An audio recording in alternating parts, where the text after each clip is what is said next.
el pasado 30 de julio, Día Mundial de la Lucha contra la Trata de Personas, y en el marco de que este año se cumplen 100 años de nuestro Código Penal, desde Kairos Derecho quisimos organizar este ciclo de charlas de Derecho Penal, específicamente en la temática trata de personas. Durante esta segunda jornada, nuestro disertante nos brindará un acercamiento al delito de trata de personas desde su visión profesional. Compartirá su conocimiento de campo, el contacto directo con las víctimas de este delito y su experiencia como director provincial de lucha contra la trata de personas de la provincia de Buenos Aires. Estos encuentros buscarán generar espacios de reflexión y profundización sobre este delito transnacional que afecta a la mayoría de los países del mundo.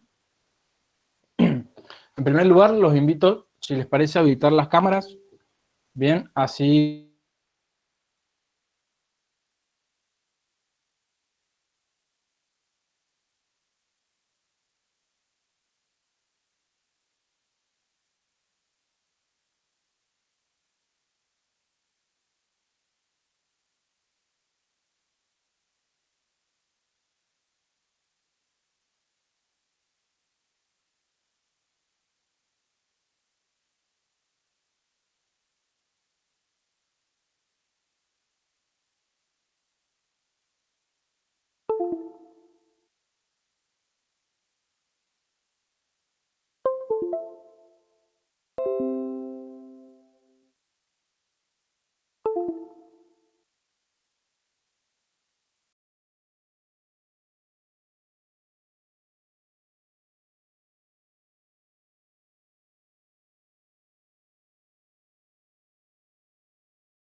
sociales de la Universidad de Mendoza. Sin más preámbulo, le otorgo la palabra a Gonzalo. Bueno, muchas gracias, Mauricio. Agradecerte a vos y en tu persona a toda la agrupación Kairos, que tan amablemente me ha invitado a este ciclo de charlas de tema trata. Así que bueno, nada, me parece súper constructivo tener estos momentos de conversación, más que de capacitación, porque la idea es, todos de alguna manera estamos vinculados al derecho, entonces conversar un poquito sobre algunas perspectivas de lo que implica la trata de personas, cómo está, qué es lo que queremos, a dónde apuntamos también, dar algunos conceptos y tratar de que sea más un conversatorio que una exposición magistral. Por eso comparto tu idea, Mauricio, de activar un poco las cámaras y poder vernos un poco las caras para acercar un poco tanta lejanía. Así que bueno, gracias Mauricio, Valentina, al equipo, a todo el equipo de Kairos, Isabel, etcétera. La verdad que muy, muy agradecido de poder hoy estar acá con ustedes. En segundo lugar, yo hice una presentación, no al estilo de exposición, sino sobre todo para que les quede como material a ustedes. La idea yo después se la voy a pasar a Mauricio para que después la pueda retransmitir terminada la charla y que les quede por ahí. Tiene bastante contenido para si ustedes están con algún trabajo en relación al tema o quieren recapitular algo que se dijo y que les gustaría tener como más presente. Nada, les dejo el material y lo usan para ustedes lo que mejor les venga y les convenga, y la parte que ustedes mejor quieran. Otra cosa es, interrumpan, abran el micrófono, pregúntenme, no tengo de verdad ningún problema, no hace falta llegar al final. Obviamente al final abrimos un momento para preguntas y todo, pero por ahí es del tema o del punto que se está hablando, no tengo ningún problema, Gonza, me levantan la mano o me habilitan el micrófono y me hacen una pregunta y de verdad ningún inconveniente en contestarla, para nada. Bueno, vamos a comenzar, voy a presentar.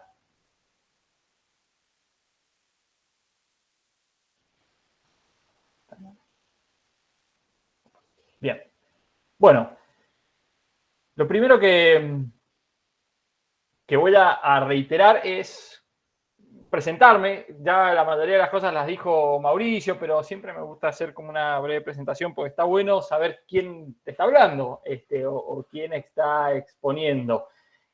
Y sobre todo, no solo para identificarlo de su formación, sino desde qué lugar uno habla, ¿no? Muchas veces el paso por diferentes lugares, funciones, hace que uno tome una perspectiva particular de algunos temas o le dé más importancia a ciertos puntos que a otros. Entonces, por ahí está bueno saber bien desde dónde uno habla. Y de dónde uno habla es un poco desde su historia. Yo soy abogado, me recibí en la Universidad Nacional de Cuyo, soy diplomado, como bien dijo Mauricio, en Derecho Penal y Procesal Penal por la Universidad de Aconcagua.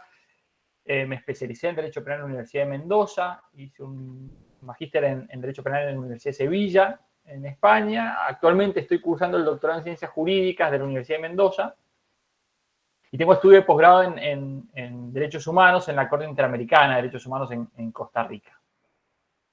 De lo profesional, actualmente soy el secretario de la Cámara, soy uno de los secretarios de la Cámara Federal de Apelaciones de Mendoza. Fui director de lucha contra la trata de personas en la provincia de Buenos Aires, Argentina.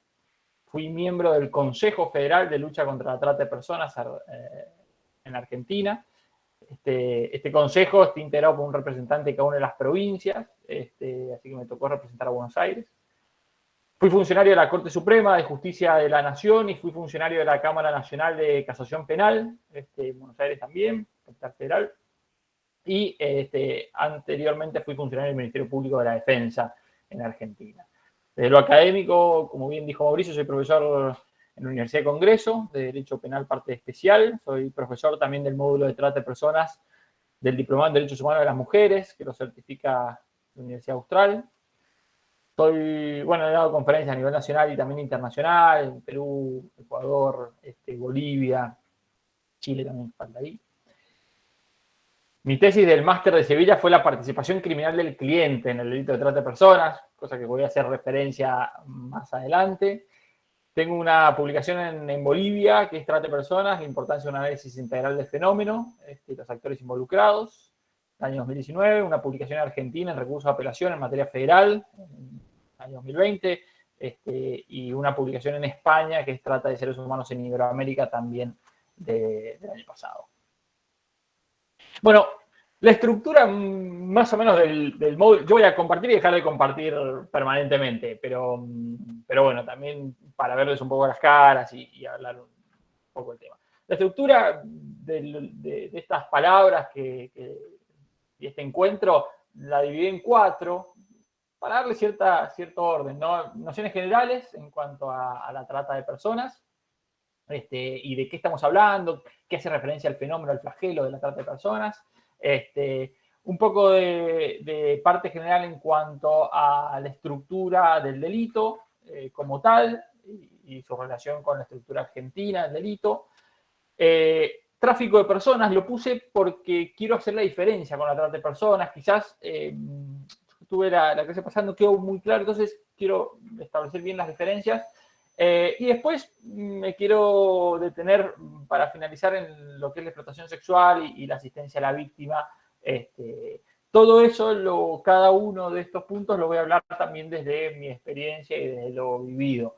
No quiero hacer una conferencia estrictamente magistral y jurídica y técnica jurídica, sino más del punto de vista de la vivencia y cómo es hoy y a qué apuntamos, ¿no? Porque tampoco nos podemos quedar en lo que hoy es la trata o cómo está regulado sin tener una visión de qué es lo que queremos o hacia dónde queremos ir o hacia dónde queremos avanzar, ¿no es cierto? Normativa, legislativamente, en plano de asistencia, etcétera. Entonces, en ese marco voy a estructurar estas palabras. Primero que nada, como para iniciar, hay que decir que la trata de personas en todas sus formas, como acá puse, también conocida como esclavitud del siglo XXI, constituye una de las peores formas de violencia contra la persona humana. Claramente la trata de personas es una de las peores formas de atentar contra los seres humanos. Es un flagelo mundial y es uno de los delitos más vergonzosos que existen. Priva, ¿no es cierto?, a millones de personas, hombres, mujeres, niños, niñas, de su dignidad, ¿no es cierto?, y permite que se explote en todos los rincones del planeta. Esto es importante tenerlo, es importante tenerlo en cuenta. A ver si dejé de compartir. Es importante tener en cuenta este concepto. Uno, como esclavitud del siglo XXI, ¿no es cierto? Y lo que implica la esclavitud, ¿no es cierto? Y otro, como que es un flagelo que, de alguna manera, tiene características globales, ¿no es cierto? La mayoría de los países está inserto, ¿no es cierto? O tiene alguna vinculación con la trata de personas. Como tal, a la trata de personas hay que abordarla desde la perspectiva de ser una grave violación de los derechos humanos. O sea, partamos todos de la base de que la trata de personas es una grave violación de los derechos humanos. Es un fenómeno complejo, se liga a dimensiones políticas, sociales, económicas, culturales, por lo cual requiere, ¿no es cierto?, para su lucha o su enfrentamiento, ¿no es cierto?, o su avance de asimilar a las funciones del Estado y de la sociedad. O sea, no hay manera de luchar eficazmente contra la trata de personas si el Estado y la sociedad actúan disociadamente. Cuando digo que es esclavitud del siglo XXI, o no lo digo yo, sino que es conocido como la esclavitud del siglo XXI, es porque toda relación de esclavitud se sustenta, se basa, se asienta en el principio del derecho de propiedad. ¿Qué significa esto? Que las víctimas son propiedad de los tratantes, son propiedad de los explotadores, de los proxenetas. Y con ello se fragiliza el derecho a la vida, porque convierte a la vida, se fragilizan varios derechos humanos, entre ellos la vida. ¿Pero por qué? Porque convierte a una persona en una cosa y la somete al comercio. Entonces atento contra la dignidad humana. Yo siempre digo, la trata de personas no atenta contra un bien jurídico específico, sino contra un plexo de bienes jurídicos. Que ese plexo de bienes jurídicos yo lo englobo en el concepto de dignidad. Y ahí se fragiliza el derecho a la vida, el derecho a la libertad, el derecho a la igualdad, el derecho a un trabajo digno, el derecho a la integridad física, sexual, el derecho a la salud, por ejemplo. Todo ese plexo de derechos, ¿no es cierto?, humanos, fundamentales, es lo que podemos englobar en el término de dignidad humana. Esto hace, ¿no es cierto?, la trata de personas, atenta contra esa dignidad, ¿no es cierto?, convirtiéndote en cosa y sometiéndote al comercio. Un poco de estadísticas no vienen mal. ¿Y por qué no vienen mal? Porque me permiten tener una visión del problema y de lo que estamos hablando. Muchas veces nosotros hacemos un reduccionismo con algunos temas y situamos el tema en lo que es Argentina, en lo que es Mendoza, y la verdad que tenemos que ampliar un poco nuestra cabeza y siempre mirar estas cuestiones desde una perspectiva global y con un prisma más global, ¿no es cierto? Entonces, ¿qué es lo que nos permite, ¿no es cierto?, salir de nuestro lugar, ¿no es cierto?, y poder ver qué está pasando en el mundo? Las estadísticas son una herramienta. Ahora, cuando hablamos de trata de personas, es importante tener en cuenta que las estadísticas no son del todo precisas por la clandestinidad del flagelo el cual estamos analizando. Pero sí tenemos algunos datos y es interesante compartirlos. El primer dato importante es que el negocio de la trata de personas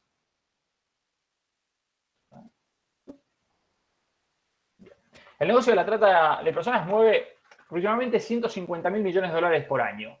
Según la Organización Internacional para las Migraciones, más de 40 millones de personas sufren situaciones similares a la esclavitud. 40 millones de personas sufren situaciones similares a la esclavitud. El segundo punto, y no menos importante, es el tercer negocio ilícito más lucrativo. O sea, luego de la venta ilegal de armas y el narcotráfico, la trata de personas es el tercer negocio ilícito que más ganancias genera, ¿no es cierto?, en el mundo. 4 millones de personas son víctimas de trata cada año. La mayor parte de las víctimas son niños, niñas, mujeres. Entre el 10 y el 30% de las mujeres víctimas de trata son menores de edad. En América Latina, más o menos aproximadamente se calcula que 2 millones de niños, niñas y adolescentes son víctimas de explotación sexual, comercial o laboral. En Sudamérica, en esta subregión, la gran mayoría de víctimas detectadas son de sexo femenino, más o menos mujeres y niñas, llegaban más o menos al 80%. Los países andinos, Bolivia, Perú, también incluiríamos Ecuador, tienen un alto porcentaje de menores de edad, muchos niños y niñas, y a veces hasta más niños y niñas que adultos en situaciones de explotación. Y la mayoría de las víctimas detectadas en Sudamérica fueron captadas con fines de explotación sexual, más o menos aproximadamente un 58%, hablan los números, en relación a otras modalidades de explotación.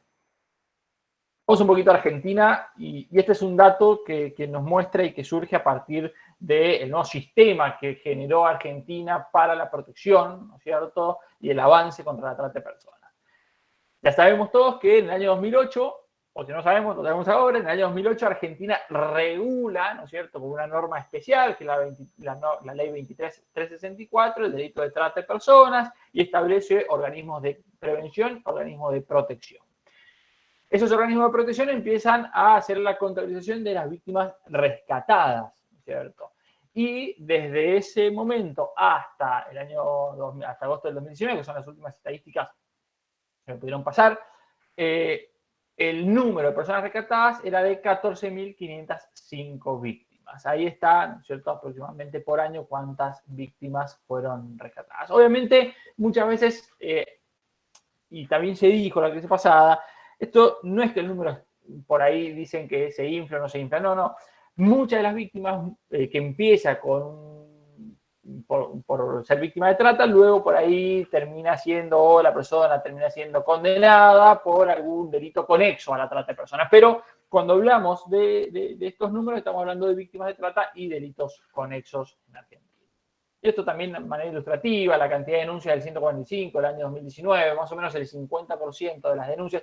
La línea 145 es una línea específica que tiene el Ministerio de Justicia en comunicación directa con la Protex, que es la Procuraduría especializada en trata de personas para todo el país, donde registra, es un número para llamar anónimo y denunciar, ¿no es cierto?, casos o posibles casos de trata de personas.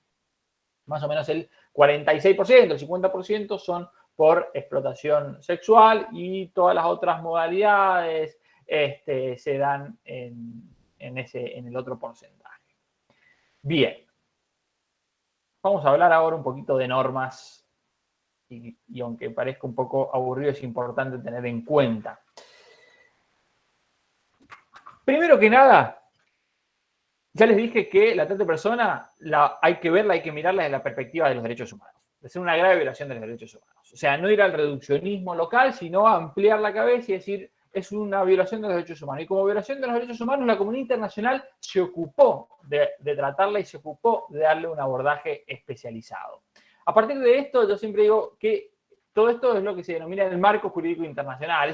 Ese marco que está compuesto por una serie de instrumentos internacionales, protocolos, pactos, tratados, que tienen relación con los derechos humanos, ¿no es cierto? Y que de alguna manera van a regular y reglamentar esas violaciones, ¿no es cierto? Y establecer, esto es importante también que les quería decir ahora, los tratados de derechos humanos, los pactos, establecen los presupuestos mínimos. A partir de eso, ¿no es cierto?, los estados deben regular. Todos los estados que se obligan por un tratado de derechos humanos se obligan a un mínimo de condiciones. A partir de eso se tiene que regular. Y no es un techo.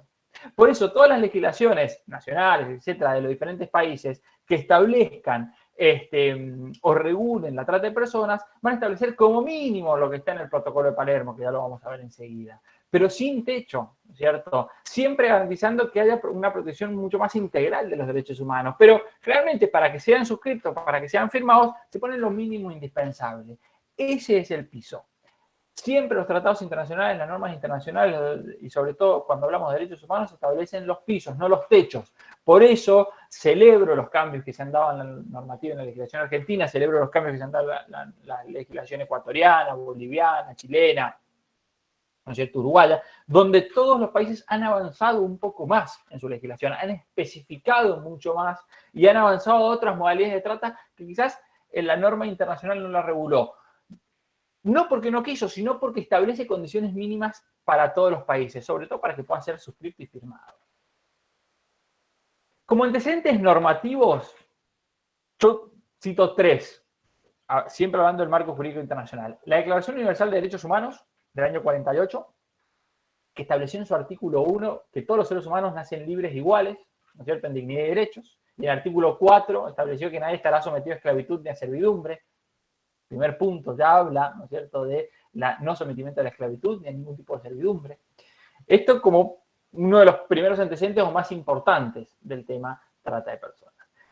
Después la Convención para la Supresión de la Trata de Personas y Explotación de la Prostitución Ajena. Esta es una convención que unifica, del 49, unifica varios instrumentos que se relacionaban con la trata de personas, la trata de esclavos, la trata de blancas. Fue evolucionando el concepto, ¿no es cierto? Se termina de hablar de trata de blancas y empieza a darse el concepto amplio de trata de personas, ¿no es cierto? Y finalmente otro antecedente, y más para nuestra subregión del mundo, América, en el marco de la Organización de los Estados Americanos, es la Convención Americana sobre Derechos Humanos, que en el artículo 6, inciso 1, establece que nadie será sometido a esclavitud o servidumbre, y tanto esta como la trata de esclavos o la trata de mujeres están prohibidas en todas sus formas. La trata de esclavos, la trata de mujeres está prohibida en todas sus formas, dice la Convención Americana sobre Derechos Humanos del 69. Estos son los tres antecedentes normativos ¿de qué? De la Convención de Naciones Unidas contra la Delincuencia Organizada Transnacional. ¿De qué año es esta convención? Del año 2000. ¿Qué pasó? Con la caída de la Unión de Repúblicas Socialistas Soviéticas, la caída del muro de Berlín, se empiezan a producir en Europa y, condicionado luego a todo el mundo, grandes desplazamientos humanos, ¿no es cierto? De la Europa occidental, de la Europa oriental a la Europa occidental y en todo el mundo. Estos grandes desplazamientos humanos fueron relevantes en un crecimiento exponencial de las redes de tráfico y trata de personas. Entonces, la comunidad internacional se vio en la necesidad de regular internacionalmente y homogeneizar los conceptos de trata y de tráfico de personas. Y establece en el año 2000 la Convención de Naciones Unidas contra la Delincuencia Organizada Transnacional, de la cual se desprendieron dos protocolos que son fundamentales. Uno, el conocido Protocolo de Palermo, que se llama Protocolo de Palermo porque fue suscripto en Palermo, en Italia, que es el protocolo para prevenir, reprimir y sancionar la trata de personas, especialmente mujeres y niñas. Y el otro protocolo adicional es el Protocolo contra el tráfico ilícito de migrantes por tierra, mar y aire. Entonces, antecedentes normativos, norma internacional. Establecemos que ciertos tratados internacionales, como la Declaración de Derechos Humanos, la Convención Americana de Derechos Humanos, ya establecían conceptos o ir en contra de la esclavitud, ir en contra de la servidumbre, ir en contra de la trata de esclavos, de la trata de mujeres, pero eran más que nada declaraciones y no establecían qué hacíamos referencia internacionalmente a lo que es la trata de personas. ¿Qué es? ¿No es cierto? Faltaba definir, establecer un concepto claro, lo que nosotros en derecho penal podemos llamar, ¿qué es el tipo penal? A ver, describime el tipo penal. ¿Qué es el delito de trata de personas? ¿A qué apunta? Esto hizo que surja la necesidad de establecer estos protocolos, como también qué apunta el tráfico de personas. ¿Cuáles son los antecedentes? Estos movimientos políticos internacionales que desencadenaron los movimientos migratorios. Y se estableció la regulación normativa a partir de él. Bien. El protocolo de Palermo, vuelvo a compartir, para que lo tengan. Todo esto igual se lo voy a dar en la presentación para que les quede. Así que no hace falta que tomen nota sino que lo presenten. Si alguien tiene alguna pregunta, no se olviden de abrir el micrófono. Igual no les contesto, no, mentira. Abren el micrófono, me preguntan y les contesto. Bien. Se está presentando, ¿no? Nuevamente. Sí, la presentación. Perfecto.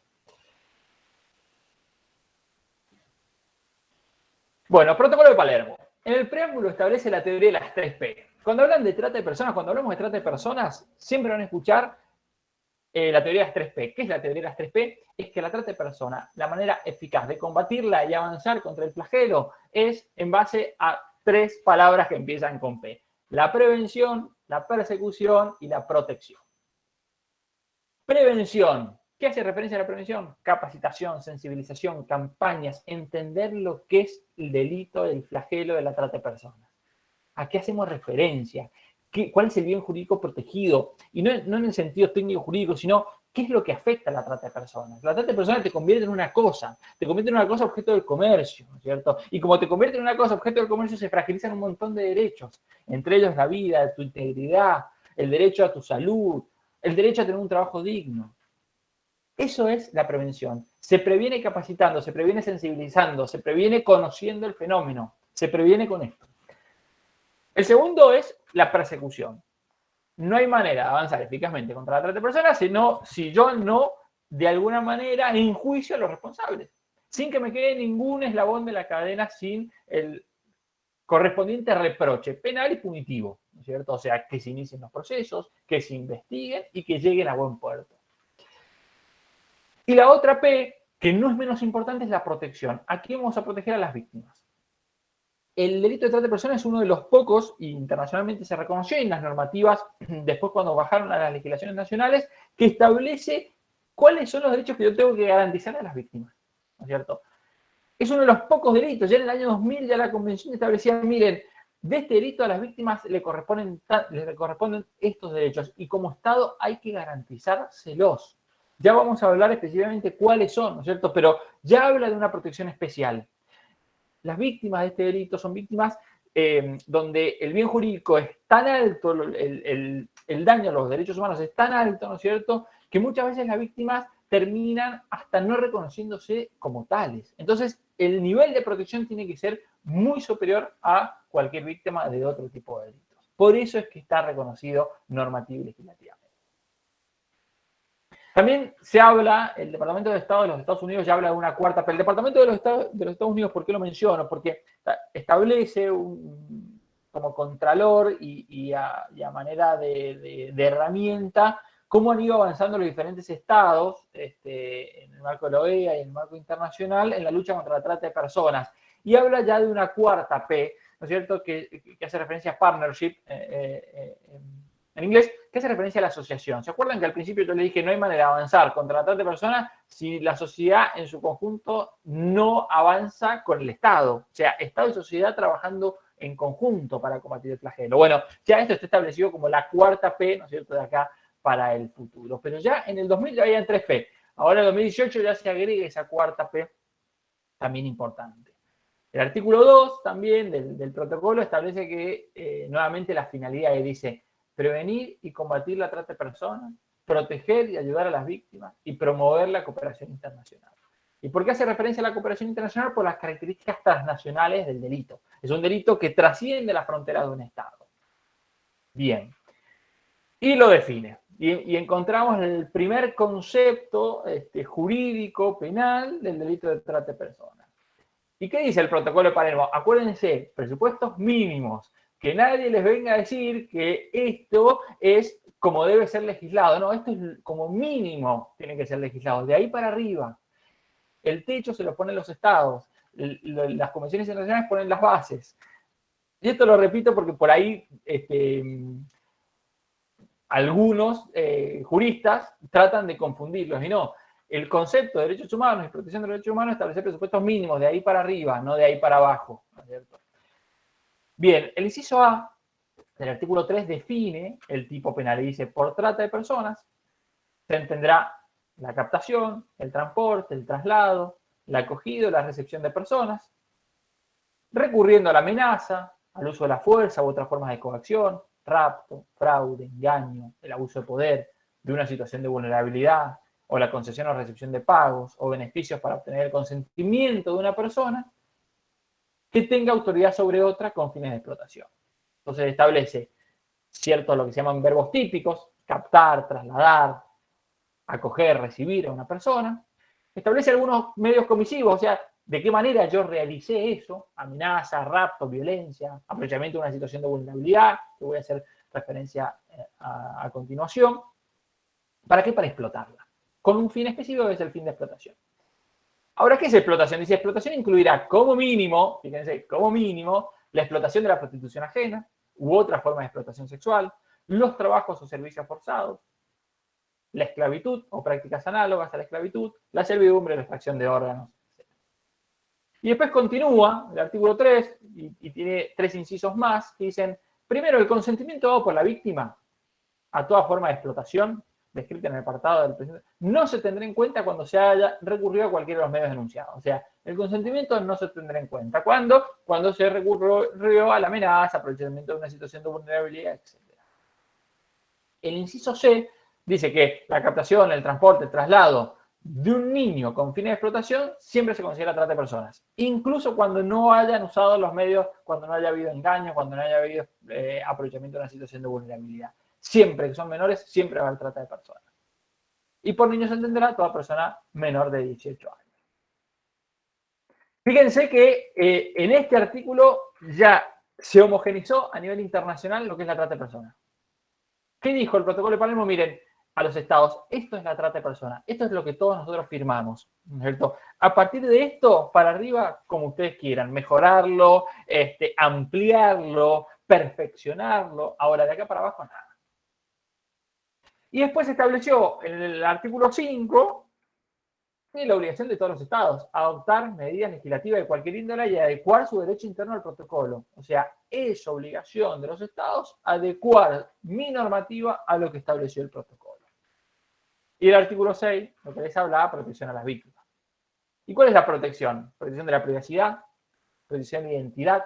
Estamos hablando de organizaciones criminales que tienen unas ganancias importantísimas y que van a hacer todo para perdurar, van a hacer todo para seguir y las víctimas no les importa, porque las víctimas son reemplazables, las víctimas son fungibles, las víctimas son cosas. Y como son cosas, hay que cuidarlas y protegerlas mucho más, porque si para la organización es una cosa, eliminarla es lo que más rápido van a querer hacer cuando la víctima puede ser la que los lleve a una condena. Entonces, primero proteger su privacidad y proteger su identidad.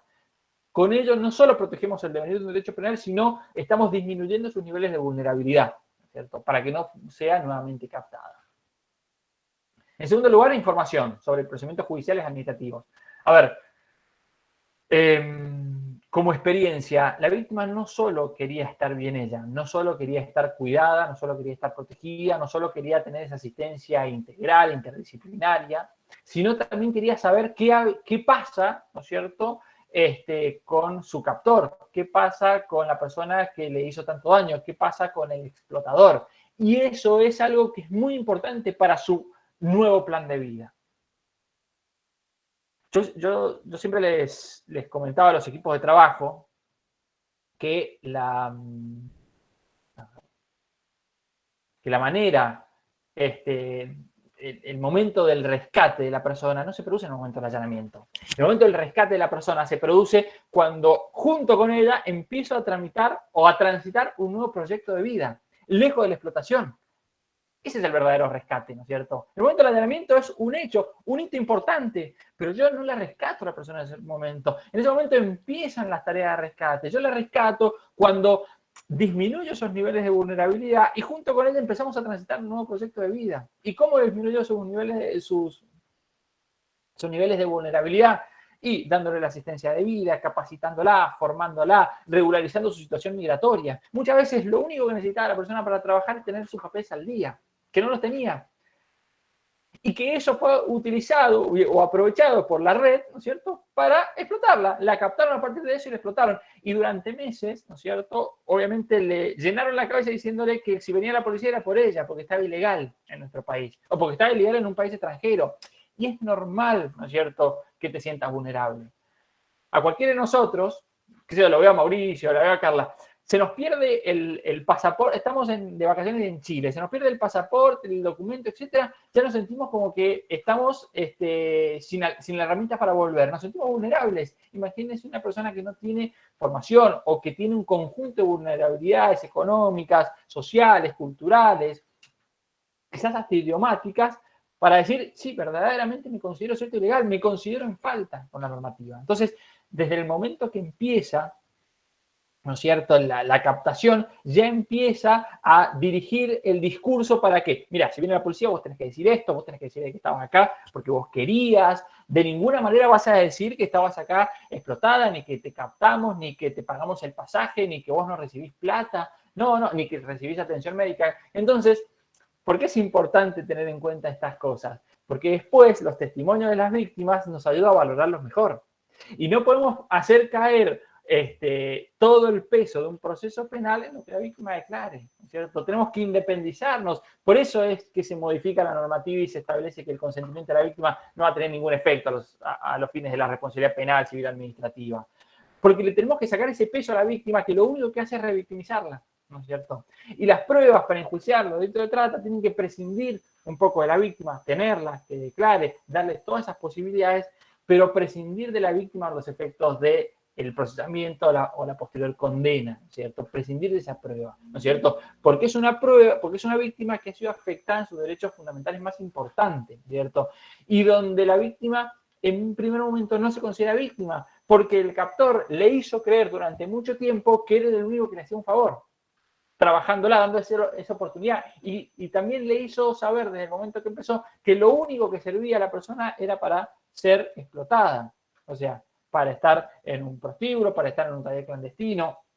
Entonces, un testimonio tan aleccionado, una afectación tan grande desde el punto de vista psíquico-psiquiátrico, ¿cómo hace después un operador judicial para decir, no, bueno, pero usted me está diciendo que no estaba explotada, usted quería estar ahí?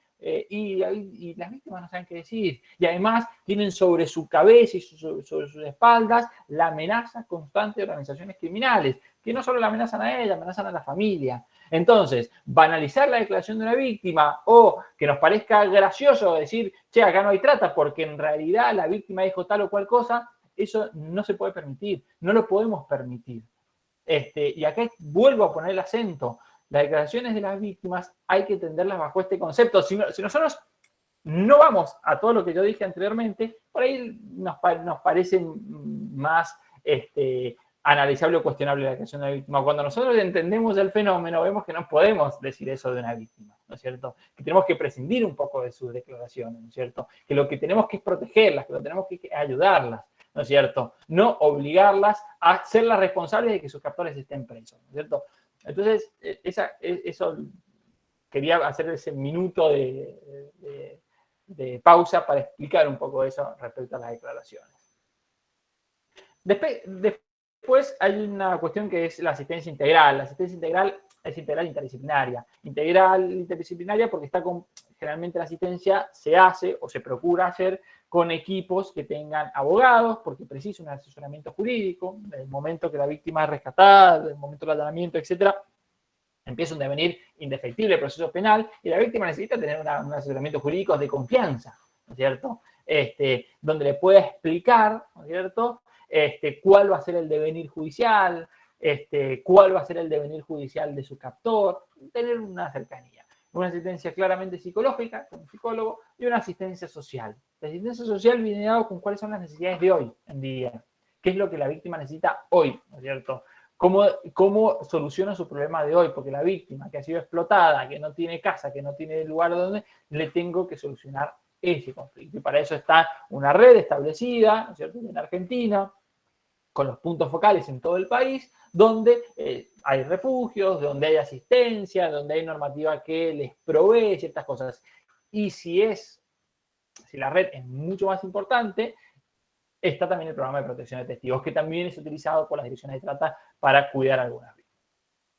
Y finalmente hay algo que no quiero dejar pasar, que es la indemnización por daño, ¿no es cierto? Esto es algo también muy importante y se ha creado un fondo de reparación para víctimas de trata, que ya al día de la fecha, más o menos me pasaron el dato hoy, más o menos son 21 millones de pesos los que ya se han otorgado, ¿no es cierto?, a las víctimas a partir de este fondo de asistencia. Estos 21 millones de pesos salen de los secuestros y decomisos a las organizaciones criminales, ¿no es cierto? Ya vemos que son organizaciones criminales poderosas desde lo económico, entonces generalmente los bienes decomisados son para, de alguna manera, estos planes de ayuda para las víctimas. Bien.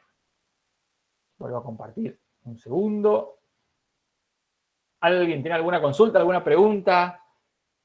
Gonza, va muy rápido, me frenan, no tengo ningún inconveniente.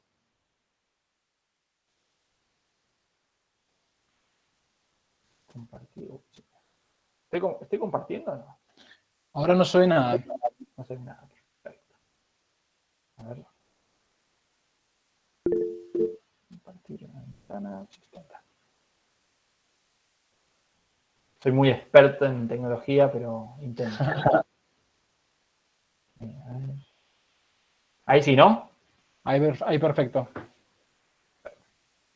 Bueno, normativa argentina. Vamos a pasar un poquito más rápido esto. La normativa que ya he hablado, la normativa argentina, el 2008. Fíjense, año 2000, protocolo de Palermo. 8 años después, pero bien, ¿no es cierto? La mayoría de las legislaciones hay países que en el año 2012 recién lo regularon, lo reglamentaron o cumplieron la obligación del artículo 5 del protocolo que establecía la modificación de la legislación interna. Hay países que antes, 2006, pero nosotros tuvimos una regulación bastante oportuna, en 2008.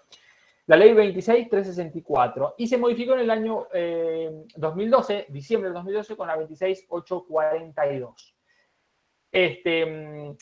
Se modificó mejorándola, ¿no es cierto? Había algunas cuestiones que hacían referencia a los procesos penales que muchas veces se caían porque que el consentimiento de la víctima, por entender el flagelo de una manera parcializada. Entonces, no, pero si la víctima me dijo que quería estar ahí, bueno, si dijo que quería estar ahí. Entonces, se eliminaron ciertas cuestiones y se avanzó respecto del consentimiento de la persona. Que no va a tener ningún tipo de relevancia a los efectos, ¿no es cierto?, de la responsabilidad penal de los autores, ¿no es cierto?, ni administrativa ni civil.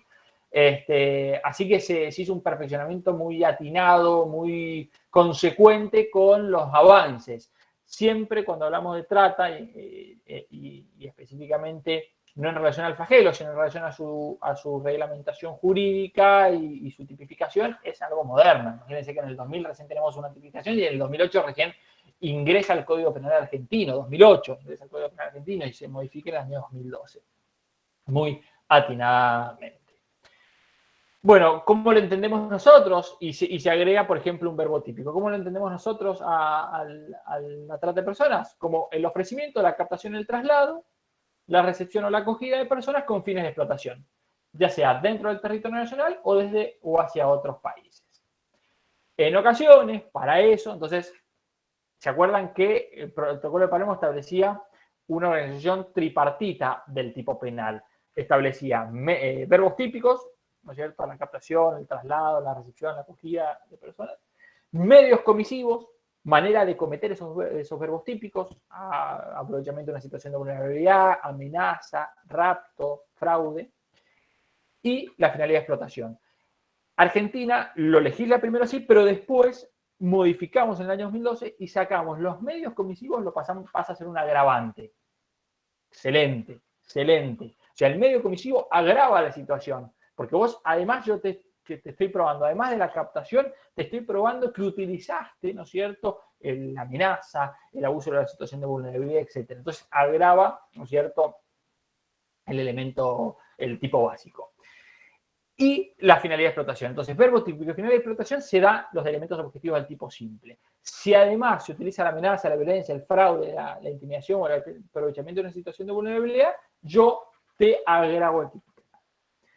¿Qué es la vulnerabilidad? Miren, el 90% de las víctimas con las cuales yo pude abordar y que nuestros equipos ahí en la provincia de Buenos Aires pudimos asistir, eran víctimas en una situación de vulnerabilidad.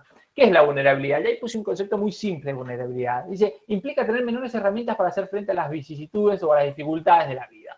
O sea, la vulnerabilidad es que tener menores herramientas para hacer frente a los problemas de la vida. Esas menores herramientas pueden ser desde el punto de vista geográfico, o sea, desde el punto de vista, pueden ser vulnerabilidad geográfica, circunstancial o personal. Y en estos tres grandes rubros yo divido la vulnerabilidad de alguna manera desde el punto de vista general. La vulnerabilidad geográfica hace referencia a ese despojar del lugar de confort donde yo me siento cómodo, donde yo conozco el barrio, conozco la provincia, conozco el país. Cuando me sacan de esto ya me siento más vulnerable. Mi vulnerabilidad se ha incrementado, lo que hablamos del pasaporte, lo que hablamos de la documentación. Esa vulnerabilidad es incrementada cuando la víctima es trasladada, ¿no es cierto?, ya sea a otro lugar, a otro departamento, a otra provincia, a otro país.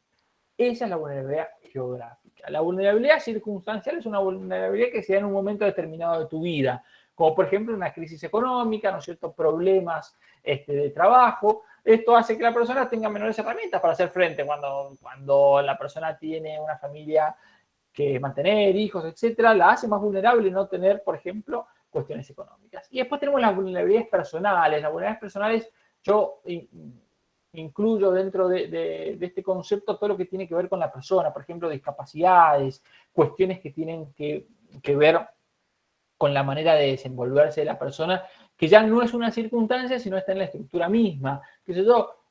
Una persona que tiene ceguera, una persona que es sordomuda, tiene dificultades para el conocimiento, una persona que tiene dificultades de carácter psíquica, de carácter psiquiátrico, de carácter retrasos mentales, y que todo esto, esa vulnerabilidad es aprovechada para explotarte, de cualquier manera, de cualquier tipo de explotación, ¿no? Pero estos tres pilares es lo que yo digo la vulnerabilidad. Ahora, el 90% de las víctimas, ¿no es cierto?, no han sido secuestradas, no ha habido una grave amenaza, un fraude, sino simplemente aprovecharse de esa situación en la cual la víctima se encontraba con falsas promesas para luego empezar a explotar. Modalidades de la trata, voy a pasar un poco más rápido, esto estableció la norma y estableció aquellas maneras en que puede darse el delito de trata de personas, no estableciendo unas modalidades de carácter cerrada, ¿no?, sino abierta. Estos son unos tipos de trata. Ahora, pueden haber muchos más, ¿no es cierto? ¿Cuándo va a haber trata? Por ejemplo, cuando se redujeron o mantuvieron a una persona en condiciones de esclavitud o servidumbre, cuando se obliga a realizar trabajos o servicios forzados, todo lo que tiene que ver con la promoción, facilitación, comercialización de la prostitución ajena o cualquier otra forma de oferta de servicios sexuales ajenos. Cuando se promoviera todo lo que tiene que ver con la pornografía infantil, cuando se forzara a una persona al matrimonio, el matrimonio forzado, cuando se promoviera, facilitar o comercializar la extracción forzosa o ilegítima de órganos, fluidos o tejidos humanos. ¿Qué quiero decir con esto? Estas modalidades, ¿no es cierto?, son las que estableció la norma argentina. Hay muchas más. Por ejemplo, la norma boliviana estableció como 15 modalidades. Entre ellos, por ejemplo, el reclutamiento forzado al ejército o a grupos paramilitares o agrupaciones armadas. Todas esas como otras modalidades de trata de personas. Por lo mismo que vuelvo, el protocolo establece condiciones o preceptos mínimos, de ahí para arriba. Y de ahí para arriba y felicito a esas. Yo soy titular del módulo también de trata de personas de la Universidad Andina, de la Universidad de Sucre, Bolivia, que tiene sede en Sucre y tiene sede en Ecuador, en Quito. Entonces, cuando la carrera de especialización en Derecho Penal, ya los abogados que se están especializando, el módulo de trata, ya hace varios años que yo soy el titular, entonces, y he estudiado mucho las legislaciones de esos países. Y lo cierto es que han avanzado mucho en la manera de legislarlo y reglamentarlo. Y te diría que hasta mucho más que la Argentina. Tienen un problema serio ellos de trata. Y no solo el problema serio de trata en cuanto a su realidad, sino también desde el punto de vista cultural, de hacer entender, pero normativa y legislativamente han avanzado mucho, y la verdad que celebro eso, ¿no? Se los comento para que también tengamos un panorama internacional de cómo se dan estas cosas, que nosotros no es que, no, aquí en Argentina están locos, avanzan, no, hay países que han avanzado mucho más, y mucho mejor. Chile también está por ese camino, ¿cierto? Las inclusiones en el Código Penal chileno han sido muy favorables, muy buenas. Por eso me gusta también comentarlos y ampliarles un poco el espectro. Bueno, otra cosa que les quiero comentar del delito de trata, que es todo lo que tiene que ver con algunos elementos objetivos del tipo penal. Y voy a decir que generalmente la trata de personas es un proceso. Es un proceso que comienza con la captación o el ofrecimiento para el derecho argentino y pasa por la captación, el traslado, la recepción y la acogida. Ahora, cualquier verbo típico que yo cometa ya es trata de personas. No preciso, ¿no es cierto?, cometer más de un verbo típico, sino el simplemente hecho del ofrecimiento, de la captación, del traslado, de la recepción o de la acogida de una persona con fines de explotación, ya soy autor de trata de personas. Es uno de los delitos que se llama de resultado recortado, de resultado anticipado, donde yo peno quizás hasta un acto preparatorio, podría decir alguien en doctrina, pero se estableció de esta manera por las características del flagelo que estoy combatiendo y por la característica transnacional. ¿Qué pasa? Si yo no secuencio la manera de establecer la trata, por ejemplo, si es una red que se encarga de ofrecer y captar en Argentina y trasladar a Bolivia, y en Bolivia se produce la verdadera explotación, yo mínimamente como derecho argentino y los jueces argentinos tienen las facultades para ese ofrecimiento de esa captación sancionarlos como trata de personas. Independientemente de que se prueben con fines de explotación, ¿no? Independientemente de que se pruebe el traslado, la recepción, la acogida en Bolivia, ¿no es cierto? Porque es extraña jurisdicción ya, y menos aún la explotación. Ahora, si se corrobora la explotación, ¿no es cierto?, de la persona humana, si además se prueba, ¿no es cierto?, y se explota a la persona, se consuma desde ese punto de vista en la explotación, se agrava el tipo penal básico. El tipo penal básico no necesita la explotación. El simple hecho de cometer el verbo típico con la finalidad o lo denominada ultrafinalidad de la explotación, ya se comete, ¿no es cierto?, el delito. Hay algo que les quiero mencionar respecto al bien jurídico protegido, bien jurídico tutelado y cómo ha evolucionado la doctrina argentina. El bien jurídico es lo que yo intento proteger cuando legislo respecto a un tipo penal, ¿cierto? Yo quiero proteger la vida, legislo el homicidio. Yo quiero proteger la libertad y legislo respecto a toda la privación legítima de libertad y todos los delitos que tienen que ver contra él. Ahora, ¿cuál es el bien jurídico tutelado cuando hablamos de trata de personas? Y yo ya les dije que es dignidad, y si a mí yo tengo que tomar un examen y preguntarles cuál es el bien jurídico de trata de personas y dicen dignidad, yo los aplaudo. Ahora, me van a también decir algunos juristas que está dentro del título, dentro de nuestro código penal, está dentro del título de libertad, entonces lo que se protege es la libertad. Bueno, sí, entonces, ¿qué hizo la doctrina más especializada? ¿Cómo hicimos? Avanzamos un poco más y dijimos, bien, el bien jurídico es libertad, pero libertad en sentido amplio, la libertad de autodeterminación, esa libertad de elegir un propio plan de vida. Esa es la libertad que se ve afectada y esa es la libertad que yo tengo y tengo intención de proteger. Ese es el bien jurídico. Ahora, eso es el bien jurídico que entendemos que es la dignidad humana. Esa dignidad, porque es esa libertad de autodeterminación, esa libertad de autodeterminación como ser humano, que la vulneración de este implica la vulneración o la fragilización de otros derechos humanos, como ya lo vimos, integridad, la seguridad, la salud, el derecho a un trabajo digno, la propia vida, es indisponible. Entonces, por eso es que el consentimiento, ¿no es cierto?, directamente no tiene ninguna relevancia a partir del 2002 en el derecho argentino. En la presentación les he puesto algunos fallos de la Cámara Nacional de Casación Penal para que tengan en cuenta algunos precedentes que es interesante tener en cuenta qué es lo que dice nuestro máximo órgano penal. Ya sabemos que la trata de personas es un delito federal. El organismo jurídico, judicial más importante de la nación que analiza en último término las sentencias de los tribunales orales de todo el país en materia penal es la Cámara de Casación, que es la alzada, es la segunda instancia, ¿no es cierto? Ya la Corte es extraordinario. Entonces, algunos fallos de la casación donde hablan específicamente de este bien jurídico libertad en sentido amplio, ¿no es cierto? Y habla de algunos casos, mire, la víctima sí, verdaderamente estableció que podía salir, que podía ir y venir, que no estaba atada, que no tenía cadenas. Pero ¿de qué libertad? Dice la casación, ya desde el 2015 en adelante, lo dice casi con unanimidad en todas las salas.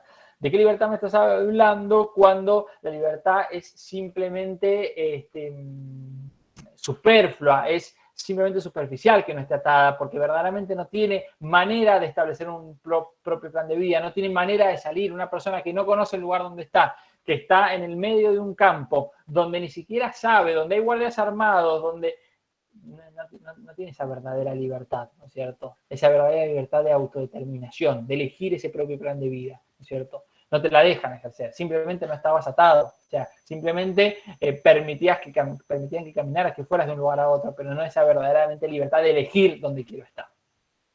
Esto ya la Cámara de Casación lo dijo en reiteradas oportunidades, con lo cual ha sentado ya un criterio jurisprudencial en Argentina en ese sentido.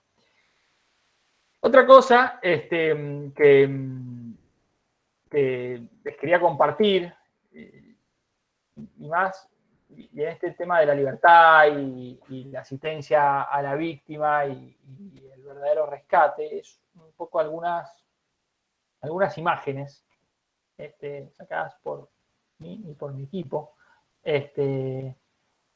que muestran cómo son los lugares de explotación y que por ahí están, a ver, por ahí están mucho más cerca de lo que uno piensa o de lo que uno supone, y por ahí uno se hace la película, y las películas tienen mucho de real, pero por ahí se nos aleja un poco la imagen. Y la verdad que pasa todos los días, pasa muy cerca, y por eso la primera P, que era la prevención, que tiene que ver con la capacitación, la sensibilización y entender la problemática, entender el flagelo, entender que muchas veces no son malas condiciones laborales, ¿no es cierto?, sino son verdaderamente situaciones de explotación. Entender que no es prostitución, es explotación.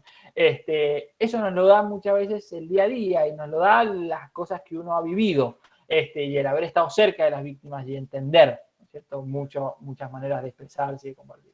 Yo quería compartirles algunas imágenes de algunos allanamientos y procedimientos que tuvimos en la provincia de Buenos Aires. El primero es un lugar de explotación sexual en Quilmes. Estas imágenes, sepan que son del 2016, 2017, 2018, o sea, no son muy lejanas en el tiempo. La segunda imagen es un procedimiento que se realizó en un frigorífico, también ahí en provincia de Buenos Aires. En ese frigorífico fue el Ministerio de Trabajo a hacer una inspección de rutina, y cuando se estaban yendo, después de varias horas de inspección, sienten ruidos en contenedores que tenía atrás el frigorífico, esos contenedores para trasladar mercadería, muchas veces los acondicionan para que duerma gente, etc.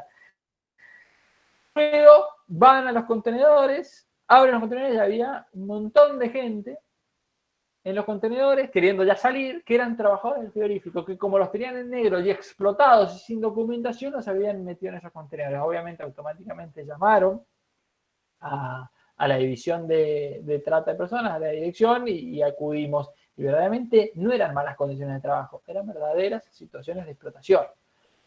Estos son 2 elementos por explotación sexual. El primero es en Bahía Blanca, el segundo es en San Martín, en Buenos Aires, esta es la provincia de Buenos Aires. Esto es un allanamiento en Pilar. La foto que se ve ahí en... Gonza, discúlpame, ¿moviste la diapositiva? ¿Cómo? O sea, ¿moviste la diapositiva a otra, con otras imágenes? Porque no se ha corrido. Va, al menos a mí no se me ha corrido. A ver. Ahí está. ¿Ahí se corrió? Sí, pero 2 se corrieron. Esta, la que acabo de pasar. Bahía Blanca y San Martín. Lugares de explotación. Perfecto. Sexual. Esto es lo que encontraron. A ver, en el primero estaban con linternas porque, si bien todavía era de día, ya estaba anocheciendo y nos cortaron la luz. Bueno, fue un allanamiento que tuvo bastantes problemas en Bahía Blanca. Yo la mayoría de los allanamientos iba, porque siempre es importante, como iba el fiscal también, estar en el momento, estar ahí al lado de las víctimas. En un primer momento la víctima necesita una contención especial y necesita sentirse protegida porque no sabe quiénes son los buenos y los malos. En un momento, si durante todo el tiempo que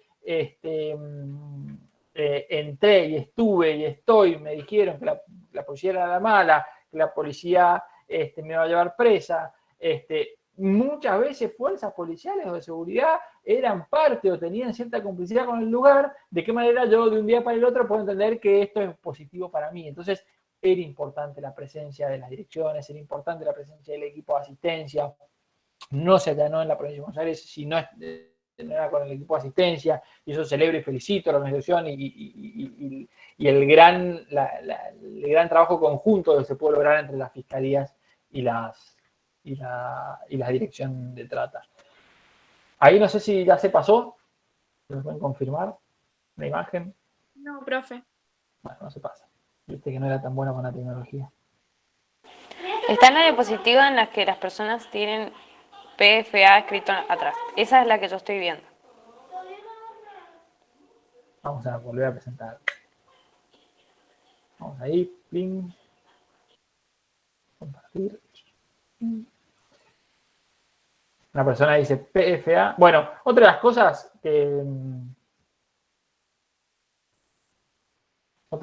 que es importante comentarles es que realmente se allanaba con una fuerza de seguridad que no sea la local.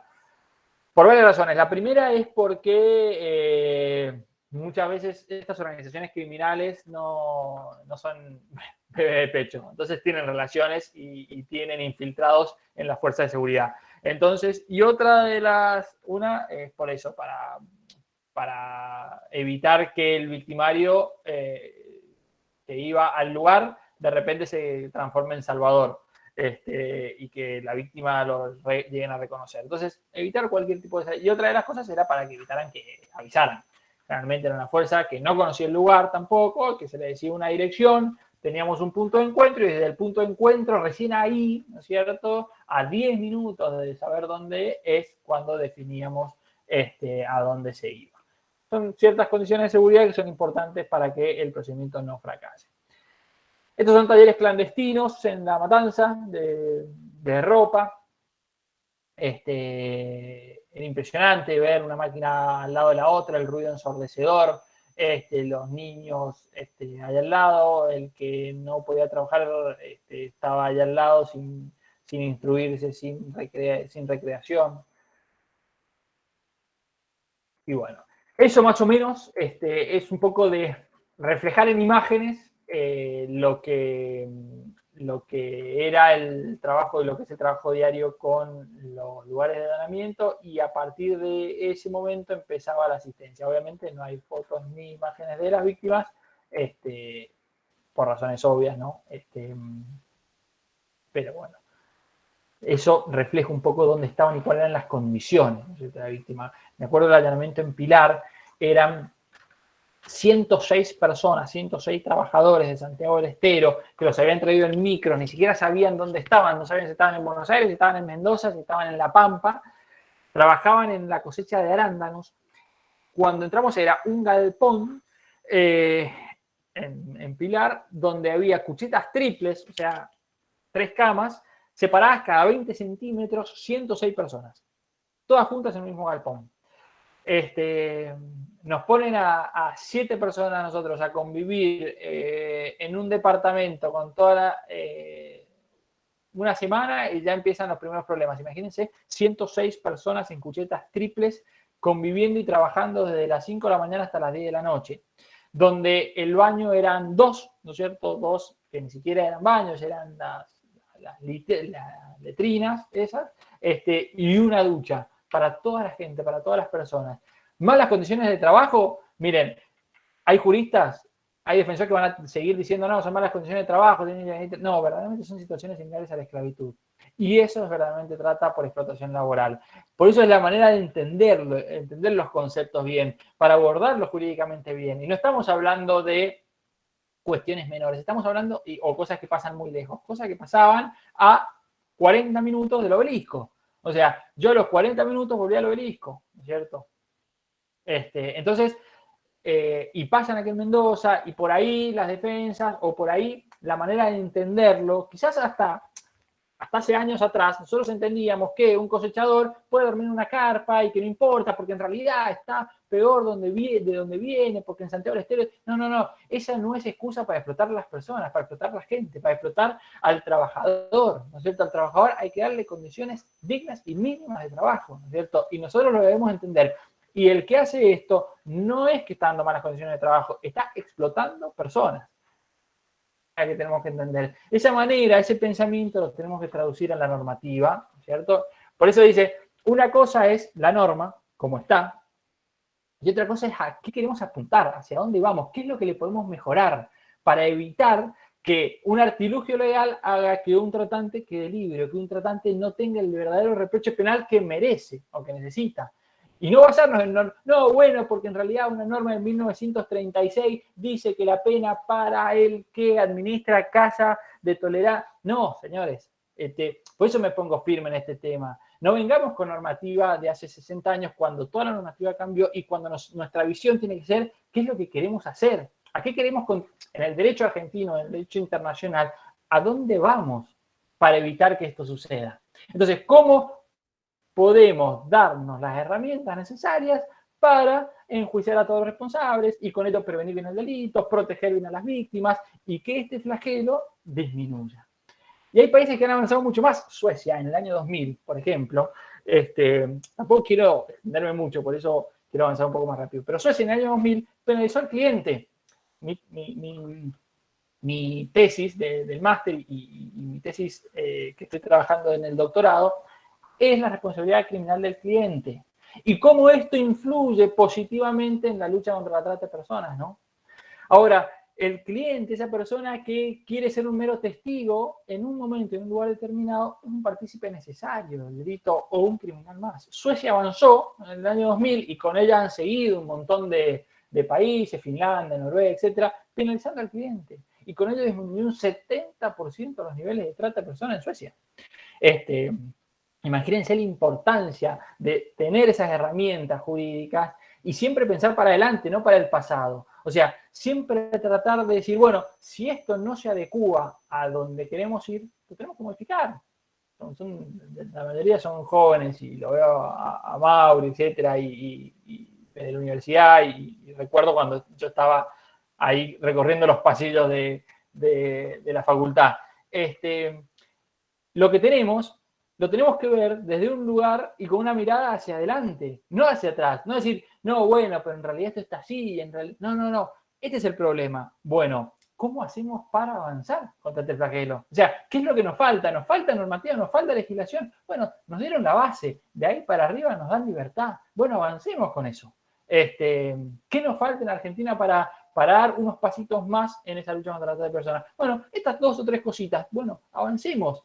Entonces, y no nos excusemos en el positivismo normativista, ¿no es cierto?, que quizás con algún artilugio nos permite que algún delincuente zafe, ¿no es cierto? No, a mí me gustaría ir o tener la otra mirada, es de qué manera hacemos que nadie zafe, que el que verdaderamente, ¿no es cierto?, es parte de una red de explotación, grande, chica, mediana, ¿no es cierto?, tenga su reproche penal, tenga su reproche punitivo. Bien, no más del tema.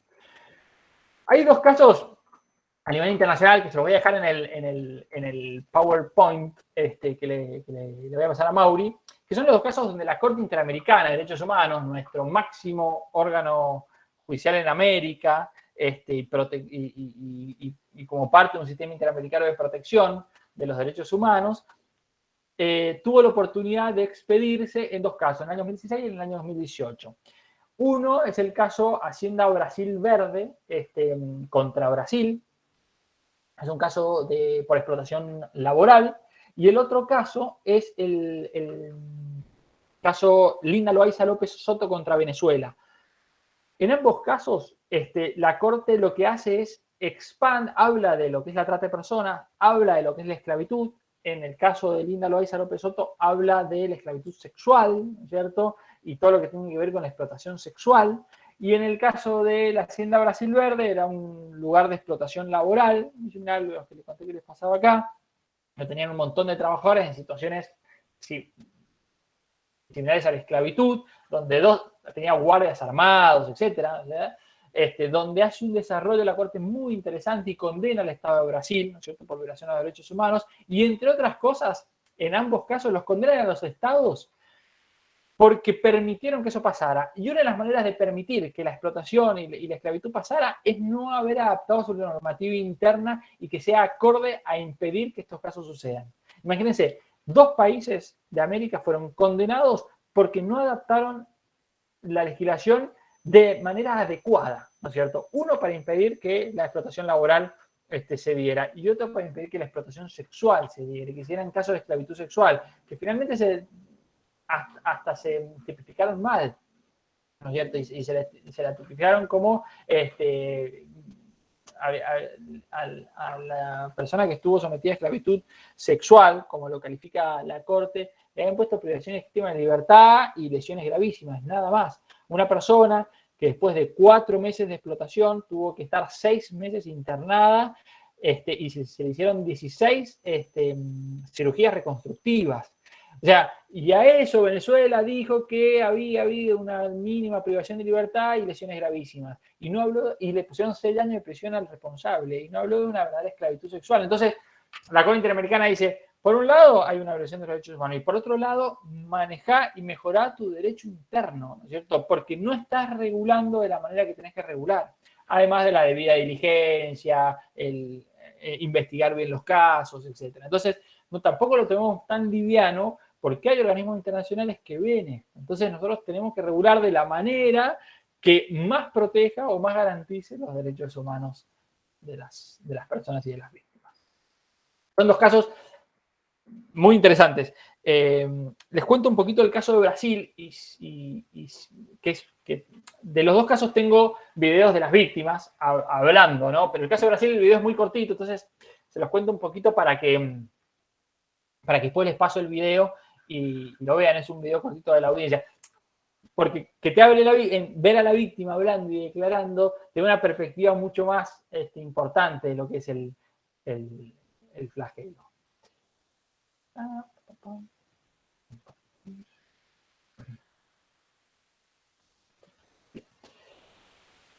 En el PowerPoint van a ver un desarrollo un poquito de lo que implica el sistema interamericano, hago un poquito de historia porque siempre me gusta comentarles por qué es importante lo que dice la Corte, cuáles son sus funciones, cuáles son los casos que llegan, de tan pocos casos de muchísimos casos que llegan a la comisión, pocos casos llegan a la Corte, esos pocos casos son resueltos, cómo vienen por países. Es algo que por ahí a ustedes les sirve, así que no quise sacarlo del PowerPoint. Aquí están los dos casos relevantes donde la Corte se pudo expedir. ¿Se está compartiendo? No. Sí, se está compartiendo. Bien. Bueno. Les leo un poquito los hechos del caso Trabajadores de Hacienda Brasil Verde contra Brasil. Dice, un gran número de trabajadores, en su mayoría de origen humilde, afrodescendientes y analfabetos, fueron reclutados para trabajar en la Hacienda Brasil Verde con la promesa de recibir salarios importantes. Al llegar a la Hacienda, luego de aproximadamente 3 días de viaje, fueron obligados a entregar sus cédulas de trabajo y se les informó que contaban con una deuda con sus empleadores por los gastos de transporte, alimentación y hospedaje. Los salarios prometidos se redujeron e incluso los trabajadores se endeudaron cada vez más. Las labores eran realizadas bajo órdenes, amenazas, vigilancia armada. La alimentación era insuficiente, no contaban con electricidad, camas ni atención médica. Asimismo, los encargados de la hacienda alteraron la fecha de nacimiento, por ejemplo, de un niño para que figurara como un empleado adulto. Entre 1989 y el año 2000, organismos del Ministerio de Trabajo de Brasil realizaron diferentes visitas a la hacienda. O sea, ya tenemos un organismo de trabajo que iba a ver a la hacienda y desde el primer momento se corroboró la existencia de salarios bajos, infracciones a la legislación laboral, pero nunca se habló de trabajo esclavo. En 1993 y 1996, un grupo de inspectores vuelve, pertenece al ministerio, realizó una fiscalización en la que determinó la existencia de irregularidades consistentes en la falta de registro de los empleados, condiciones contrarias a las disposiciones laborales. Un año después, como consecuencia del informe, se comenzó un proceso penal contra 2 personas responsables de reclutar trabajadores, simplemente tratándolo como una cuestión estrictamente de violación a algunas normas relativas al trabajo. En marzo del 2000, 2 adolescentes logran huir de la hacienda, denuncian a la policía la situación. El oficial les respondió que no podían ayudarlos por ser feriado de carnaval. 2 días después vuelven y a partir de la denuncia se llevó a cabo una nueva inspección en la hacienda. En esta oportunidad se les consultó a los trabajadores si querían regresar a sus hogares y todos se pronunciaron afirmativamente. 2 días después se hace el rescate, se saca a todos los trabajadores de la hacienda. ¿Pero qué pasó? En 2001 el juez federal a cargo dice, no, yo soy incompetente. Le envió la causa a la justicia local. Luego de 3 años de proceso, la justicia estadual, o sea, la local, la ordinaria, se declara incompetente. Finalmente, el Superior Tribunal de Justicia de Brasil informó que la jurisdicción competente era la federal. En el 2008, el juez federal dice, bueno, pero ya está extinta la causa, ¿no es cierto? Y, ¿no es cierto?, dice que han transcurrido 10 años desde la presentación. ¿Qué tenemos? Trabajadores explotados, Denuncias, algunos que pudieron huir, pudieron denunciar, no, dicen, bueno, fueron malas condiciones de trabajo. Recién cuando dicen, bueno, en realidad hay algo más que malas condiciones de trabajo, se produce el rescate y empieza ese devenir judicial. Ese devenir de chicanas, ese devenir de entender que no es importante, de entender que no hay una violación de derechos humanos, que no es competencia mía, es competencia tuya, que tirarse la pelota y no hacer justicia. Porque no entender el verdadero flagelo de lo que verdaderamente estaba pasando. Yo a eso lo asimilo. No entendían, ¿no es cierto?, qué es lo que estaba pasando, ¿no es cierto?, que había una verdadera esclavitud, que había trata de personas en esa hacienda. Estos son algunos testimonios de la víctima. Una víctima dice, tenía 16 años cuando fui a trabajar a la fazenda para ayudar a mi madre. El gato, así el gato le dicen al reclutador, a la persona que iba a los barrios y sacaba gente para llevárselos a trabajar. Aumentó mi edad en la documentación de trabajo, allí la gente trabajaba sin recibir nada y no podía salir por las deudas. Yo y un compañero estábamos con malaria, fiebre, y un día no fuimos a trabajar.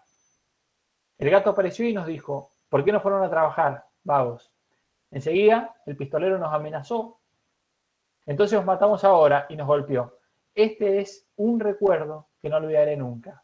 Hay días en que me despierto pensando que estoy ahí todavía. Son algunos testimonios, como los van a tener en el PowerPoint, de víctimas donde en un momento se las trató como si fuera simplemente malas condiciones de trabajo irregular, bueno, hay que mejorar las condiciones, bueno, hay que pagar mejores salarios, bueno, hay que mejorar el lugar donde están, bueno, hay que darles asistencia médica. No, verdaderamente eran situaciones de esclavitud.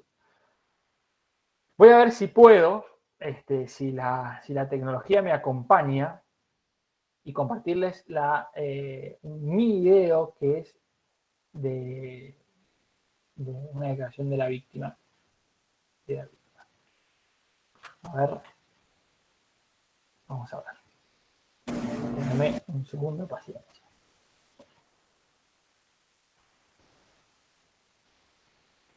Voy a compartir la ventana.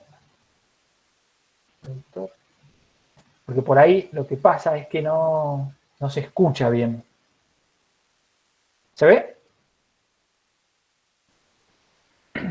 Ahí se está viendo que estás compartiendo. Se ve como un video, ¿no? ¿O no?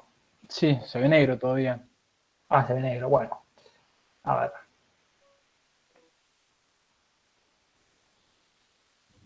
A ver. Aquí.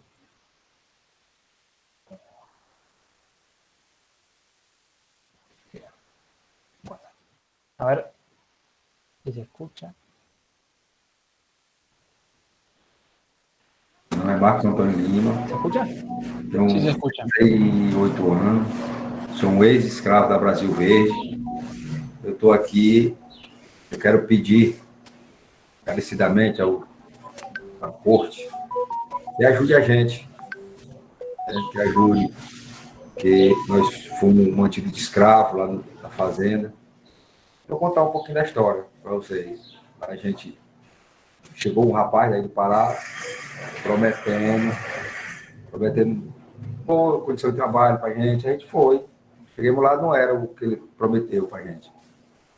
Chegamos lá, fomos jogados no galpão e começamos a ser vigiados 24 horas. Nós tínhamos que trabalhar, que fizesse sol, chuva, que tivesse bom, doente, nós tínhamos que trabalhar. Nós tínhamos que trabalhar para fazer, porque não tinha o que fazer. Nós ficamos sempre de doente, de serviço, doente, com Gonza, Sí, perdón, se escucha, o sea, se escucha pero no se ve nada. O sea, se ve negro. Perdón la interrupción. ¿Sabés lo que tiene que hacer? Tenés que compartir solo una pestaña. Me ha pasado, compartir solo una pestaña y la pestaña del video, cuando te das las opciones en Google Meet. sí, Viviana Gracias, Vivi. según Viviana es todo muy fácil, pero hay que estar de este lado. En presentar, miren, te guío. Una pestaña, perfecto. A ver. Solo una pestaña. Bien. Compartir Te digo porque audio. me ha pasado un montón de veces. Pero a ver.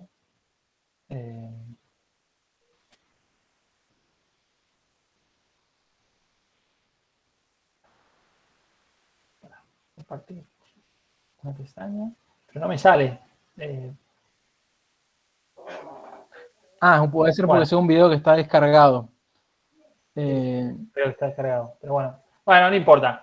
Si no, último, después nos mandás con el power y Andar con el power y lo ven. lo vemos. El trabajador lo que hace es cuenta un poco, y está traducido abajo, porque es importante por ahí ver el video, lo que vivían en la fazenda, en la hacienda, Brasil Verde. Y es un video, es un testimonio que se lo aportan a la Corte Interamericana antes de resolver. Y él dice, le pido a la Corte que ayude a la gente, les cuento un poco, dice, y cuando cuenta un poco dice, teníamos que trabajar todo el día, nos llevaron con una oferta de trabajo que finalmente no era la real. Esto yo se los quería transmitir porque lo que pasaba en el año 2000 en Brasil, pasaba en el año 2018 a media hora del Obelisco. Y seguramente pasa, y sé que pasa, a media hora de donde estamos cada uno de nosotros muchas veces, y en época de cosecha y esto, y los trabajadores golondrinas, y muchas veces, quizás por no entender bien el fenómeno, o no entender lo que estamos hablando, o analizamos la situación, y minimizamos, o hacemos un reduccionismo de lo que está pasando y decimos son malas condiciones de trabajo, hay que darles 2 baños más. No, hay que no explotar a la persona. Es un trabajo como cualquier otro y hay que darle las mismas condiciones que cualquier otro. Lo mismo pasa en los talleres clandestinos y obviamente ni hablar de todo lo que tiene que ver con la explotación, ¿no es cierto?, sexual de las personas. Bien. Bueno, ya para ir cerrando, no sé, creo que ya estoy, ¿no?, en tiempo. Y más o menos. Bueno, simplemente, bueno, me quedaron algunas. No, si querés cerrado, dar como una conclusión así. Vale. Es que es un tema muy interesante. Sí, la verdad que Podrías estar todos... hablando mucho tiempo. No, y aparte a mí me apasiona, estuve en lugares donde se pudo hacer muchas cosas y la verdad que podría hablar de 2 horas más. 2 cosas muy importantes que les quiero decir antes de cerrar. Una, el tráfico de personas es otra cosa. El tráfico de personas es la facilitación de la entrada ilegal a un país al cual uno no tiene nacionalidad. Es un delito contra las leyes migratorias, no tiene nada que ver con la trata. Tiene que ver porque muchas veces es un puntapié para que después haya trata de personas, pero no lo tenemos que asimilar. Tenemos que saber que son diferentes y que afectan bienes jurídicos diferentes. Uno afecta al régimen migratorio y otro afecta a la dignidad humana. Muchas veces la organización del tráfico lo que hace es empezar facilitándote el traslado y cuando te encuentra del otro lado y te dice, che, pero vos no tenés trabajo, vení, yo te voy a conseguir, yo te voy a dar trabajo. Entonces, muchas veces la red está compartida, pero tenemos que diferenciar los tipos penales. Ahora, la trata no precisa tráfico de personas. Eso, dejémoslo, porque son cosas diferentes. La trata en ningún momento del tipo penal dice, en situación de tráfico de personas va a ser... Bueno, eso tengámoslo claro, ¿no? Porque por ahí nos puede llevar a confusión, por eso lo quería poner. Y lo otro es la explotación sexual. Es algo que yo les confieso que yo me dediqué mucho a ese tema, a estudiarlo, a analizarlo, a comprenderlo, a ir un poquito más allá. Las víctimas son para mí las más vulneradas en sus derechos y las más afectadas desde el punto de vista psicológico, psiquiátrico. Yo entiendo que la explotación sexual es una explotación o es un ataque, una violencia sexual, física, económica, a la integridad propia de la misma víctima, de la misma persona. No me meto mucho en la diferencia entre prostitución y explotación sexual. Yo creo que un cambio atinado en la normativa fue sacar del eje el tema del consentimiento y con ello sacar a la revictimización, al proceso penal, o sea, eliminar el tema del consentimiento, porque yo de eso le quito responsabilidad a la víctima, ¿no es cierto?, de explotación en general y sobre todo la explotación sexual, a ir reiteradamente a contar qué le pasó, a reafirmar lo que le pasó y a ponerse en peligro, ¿no es cierto?, por contarlo. Porque el tratante está, porque más o menos, ¿no es cierto?, la puede llegar a tener posibilidad de volver y reamenazarla y revictimizarla. Entonces, ese fue uno de los cambios más atinados de la normativa desde el punto de vista positivo penal. Ahora bien, lo que yo también he estado trabajando, y tampoco quiero irme sin hacer esa mini reflexión, es decir, qué responsabilidad tiene el cliente. Y digo, mira, y a grosso modo, ¿no? Ha sido motivo de trabajo, objeto de trabajo, estudio, fue mi tesis en España y todo, y sigue siendo. La trata implica convertir a la persona en cosas. Una cosa que yo puedo comercializar, una cosa que yo puedo vender una vez o muchas veces.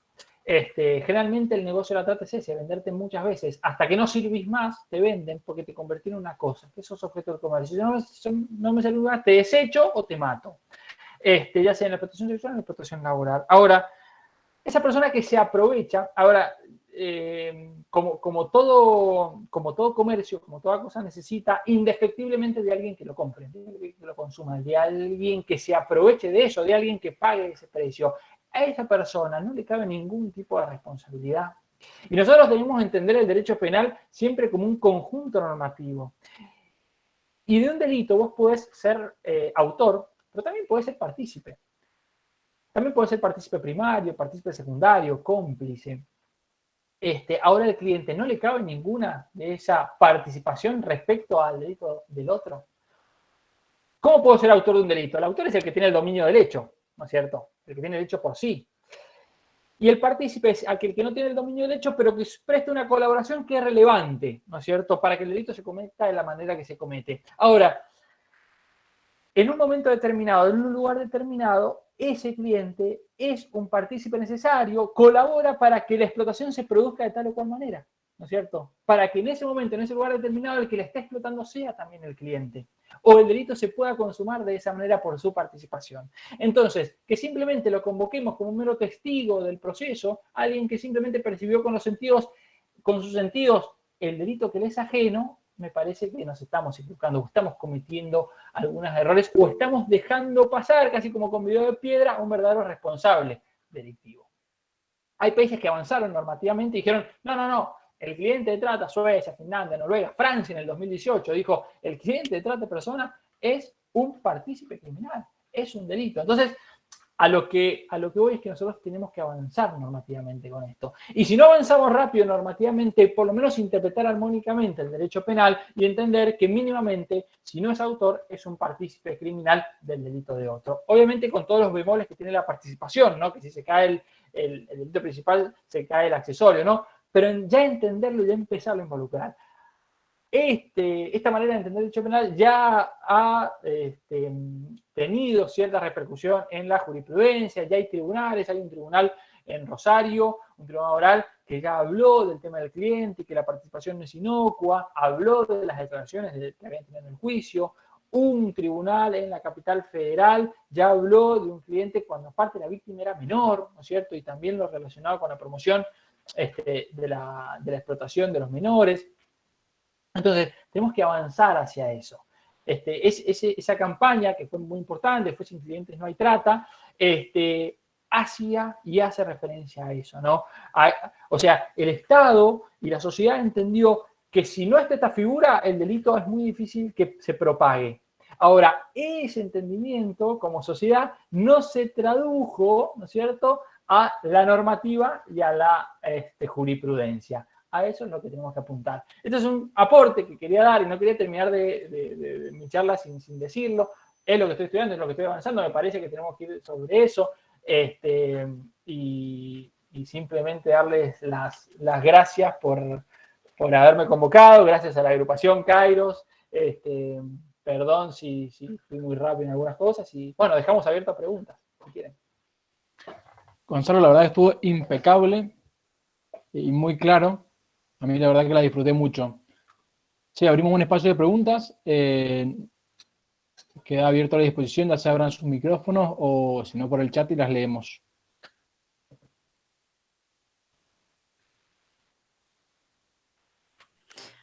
Hola, buenas noches. Bueno, yo no tengo preguntas, simplemente agradecerle a la agrupación y a Gonzalo porque la verdad que fue muy linda la charla, se entendió todo perfecto y es como que estoy muy de acuerdo con que se empiece a ver más que nada la mirada del cliente porque me parece que, o sea, se cae de maduro que sin clientes no hay trata, y está bueno que se empiece a ver y a tratar. Así que bueno, nada, muchísimas gracias. Gracias, Carla. Gracias a vos por haber participado.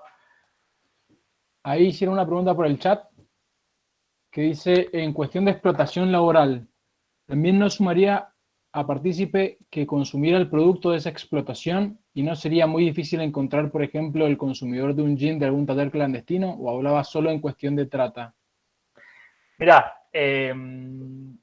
yo me puse a estudiar un poquito más el tema de explotación sexual en relación al cliente, y ahí lo he abordado. Sin perjuicio no ha pasado por alto esto. Y yo creo que, a ver, es un consumidor ya más lejano. Ahí el cliente no es el que se compró el jean que fue realizado en un taller clandestino. El cliente es el que le lleva las telas, es el que te vende el jean a vos, el que le lleva las telas y va a la semana y tienen que estar todos los jeans terminados. Ese es el verdadero cliente en el tema de la explotación laboral.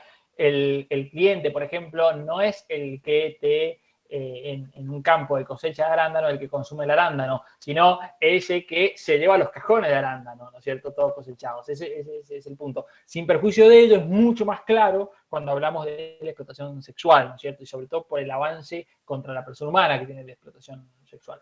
Pero Renzo creo que era el que había preguntado, hago referencia a eso. Y aparte el nexo de causalidad ya es muy distante. Yo no lo veo con el comprador de un gin, el comprador de una verdura que fue cosechada en situaciones de explotación. Sí, con la anterior, el que le llevó la... Generalmente lo que hacen los talleres clandestinos es que una camionetita, te da toda esta tela, en 5 días quiero todo terminado. Y hay un tipo que te va controlando ahí. Ese sí es el verdadero cliente de esa explotación, ¿no? El que se aprovecha de esa explotación, que hoy por hoy no. Hoy solamente cae el allanamiento y al reclutador, al que organiza, y no al que se está llevando todos los bolsones con ropa terminada. Muchas gracias a ustedes. Ahí veo, ahí activé el tema de la ventana del chat, así que estoy viendo los agradecimientos. Gracias a ustedes. Veo también amigos conectados, así que bueno, les agradezco por acompañarme. Gonzalo, tenía una pregunta que tal vez puede ser punta B para una explicación más larga, pero bueno, más que nada un pantallazo de tu opinión. Me interesaría saber el tema de, como Mauri dijo al principio, se van a cumplir 100 años del Código Penal, y cómo sería tu opinión respecto a cómo se trata este tema. Me gustó que criticaras también algunos aspectos de que los tratados siempre son el piso y que tenemos que crecer para arriba. Pero bueno, quiero escuchar tu opinión respecto a eso. O sea, 100 años del Código Penal y bueno, frente a esta realidad que evidentemente necesita una normativa cada vez más adecuada, calculo. No, Valentina, gracias por tu mirada. Yo soy muy crítico con la legislación, porque la legislación tiene mucho de historia y tiene mucho de status quo en un momento, en un lugar determinado. Esto eran delitos. Y obviamente el código se fue modificando, se fue ayornando, se fue modernizando, pero por ahí no al nivel que desearíamos. Entonces, nosotros como juristas, como operadores del sistema judicial, jurídico, siempre tenemos que ver hacia adelante, qué es lo que necesitamos, no es lo que está, ¿no es cierto? No es lo que, no, pero esto no está derogado, no me importa, nosotros tenemos que ver para adelante, si hace falta derogarlo, se deroga, no hay ningún problema, pero no podemos basarnos en normas del 21, del 36, cuando tenemos normativas actuales, ¿no es cierto? Entonces, siempre tener la mirada puesta para adelante, siempre en lo que hay que mejorar, y no en de qué manera puedo hacer zafar a un cliente, no, de qué manera yo puedo mejorar, y con ello mejorar la sociedad, los códigos, las normas, finalmente regulan nuestro comportamiento. Tienden a tratar de tener una buena convivencia social y evitar que unos nos aprovechemos de los otros, y esa es como la verdadera función. Entonces, ¿de qué manera normativamente puedo acompañar los cambios culturales? Y a eso voy. ¿De qué manera yo puedo avanzar culturalmente cuando aplico normativa de 1936? ¿De qué manera puedo avanzar contra la trata de personas cuando me dicen, no, pero hay una ordenanza municipal que regula las whiskerías que no está derogada? No, flaco.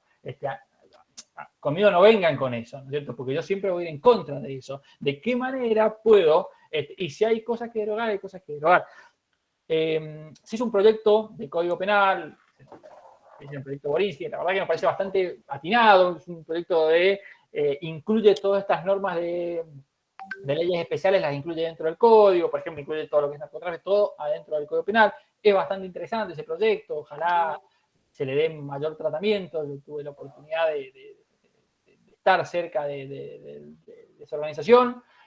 Y también hablaban de la dificultad con la derogación de, si bien son normas que están casi en desuso, no es fácil derogarlas porque muchas veces por ahí hay gente condenada por esos delitos. Entonces, si vos le derogás, lo tenés que dejar en libertad porque la ley penal más benigna. Entonces, por ahí hay normas que siguen vigentes, no porque sigan vigentes o porque yo puedo enjuiciar a alguien con esa norma, sino porque tiene un bagaje que no se lo puede derogar, pero sí se pueden generar nuevos tipos y son nuevas interpretaciones. ¿Qué sé yo? Me gusta hablar acá porque todos vamos a construir el derecho penal de los próximos 30 años. Entonces, o cualquier tipo de derecho. Entonces, pensemos en qué derecho penal queremos, no en qué derecho penal tenemos. Pensemos qué es lo que podemos mejorar. Y muchas veces está a la vuelta de la esquina, porque en un momento a mí me pidieron y me dijeron, che, ¿qué normativa te parece mejorar en el Código Procesal de la Provincia de Buenos Aires?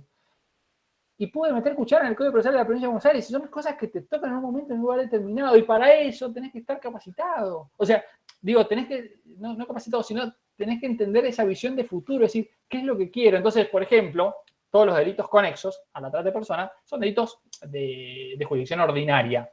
Entonces, lo que hicimos, y que se modificó el código y todo, es aplicar la protección a la víctima de trata de personas de la normativa nacional, que establece que la víctima puede declarar en cámara Gesell, a la víctima de delito conexo.